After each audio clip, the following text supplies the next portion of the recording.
diversity, equity, and inclusion, you know, there's nothing more hypocritical than to see these governors and these state legislators around the country using the very same 14th Amendment that was created to guarantee opportunity and participation for black people.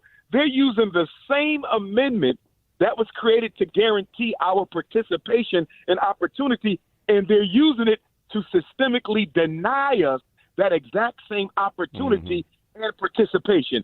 Howard University, HBCU, Howard University got a letter in the mail a few weeks ago threatening them, their medical school, with a lawsuit if they don't stop giving black students preference in their admissions process. This is a HBCU founded to make sure black people had opportunities in the professional trades and professions. And you got a nerve to say that if we find you giving black students at an HBCU preference in your medical program, we're going to hit you with a lawsuit. And they are dismantling diversity, equity, and inclusion with the same 14th Amendment that was supposed to guarantee it. And that is happening to universities all around the country, especially in red states. We know it's happening for sure. And it's going to continue to happen. This is going to be, you know, one of the, we say every presidential election is the most important election, and that's just because it is, because it's the next one. It's the one that's going to deal with the issues of our time. The dynamics that are included along the way, what it means for the future.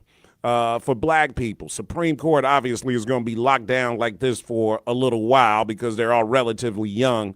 But the House, who's going to control, and whether or not Donald Trump becomes president with the Supreme Court trying to decide whether or not a president has immunity. All of these issues that are on the docket between now and November are almost mind-boggling. We have to make sure that we hold President Biden, candidate Trump, and anyone else running, we have to hold them accountable for what they're not discussing as it relates to black people. For example, when we spoke earlier about the diversity, equity, and inclusion issue, President Biden has stated that he does not plan to go after those states that are eliminating those programs. There's a lot that he's not speaking up about as it relates to black people. He's not going to go after the move by many state departments of education to eliminate the teaching of slavery, the teaching of racism.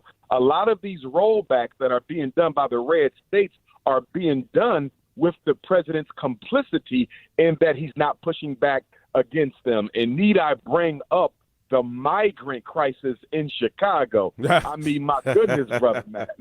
The president is going to have to do something. And as you know, the Democratic National Convention is in Chicago this August. Oh, yeah. And I mean, if there's any time to organize and push back and hold the Democratic Party accountable, this is the time to do it. But as I travel through the country and ask people what are their thoughts about this election, Brother Matt, a lot of brothers and sisters, I mean, from doctors to lawyers, all the way down to the brothers and sisters who are working in the community, a lot of them don't plan to show up because neither candidate is giving them anything to vote for as it relates to the black agenda.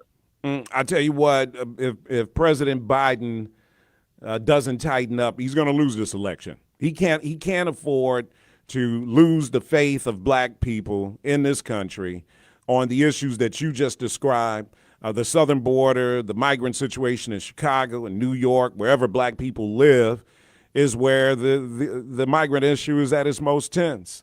You know, our mayor here, here we have a black mayor, and now he's dealing with this issue of the migrants, and he's losing. Our mayor is losing a lot of support from black Chicago because of the migrant situation, which is a failed White House policy on the southern border. It's almost like, our mayor didn't even get a fair chance to be mayor. He got to deal with this migrant situation, which is really a Biden problem.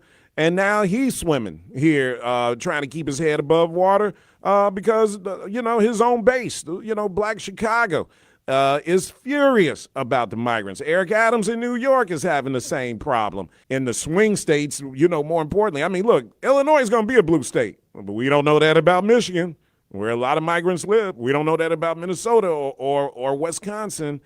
Joe Biden better tighten up, or this is going to be a very disappointing fall for the Democrats. And you know, Matt, when I look at Mayor Brandon Johnson in Chicago and Mayor Eric Adams in New York, I think one of the big mistakes that they're making is they're not being honest with the black community with regard to the fact that they don't have much control over the policy being pushed in those cities as it relates to the migrants. And I think that they need to double think the strategy that they're using of remaining loyal to the Democratic Party and not exposing to black America the truth that this migrant situation is being engineered from the White House. They're not doing that. They're trying to protect the president, and as a result of that, they're taking the fall for that. If nothing else, tell the truth and let black America know this is not my decision. There's nothing I could do about it, and I'm simply being made to carry this out. If they don't do that, they're going to take the complete fall for what happens with this. Baltimore's DEI mayor commenting on the collapsed Francis Scott Key Bridge. It's going to get so much worse. Prepare accordingly. I know, and we all know, and you know very well, that black men and young black men in particular have been the boogeyman for those who are racist and think that only straight, wealthy white men should have a say in anything. We've been the boogeyman from them since the first day they brought us to this country. And what they mean by DEI, in my opinion, is duly elected incumbent. We know what they want to say, but they don't have the courage to say the N-word. And the fact that I don't believe in their untruthful and wrong ideology, and I am very proud of my heritage and who I am and where I come from, scares them, because me being at my position means that their way of thinking, their way of life of being comfortable and suffering, and while everyone else suffers, is going to be at risk, and they should be afraid, because that's my purpose in life. Black people are the only culture that think we can win as individuals. We're the only people who believe that. Even if you look at Caucasian society, although their culture may have a serious focus on individual pursuit, they work together. They couldn't do what they do without working together. Racism could not work without teamwork.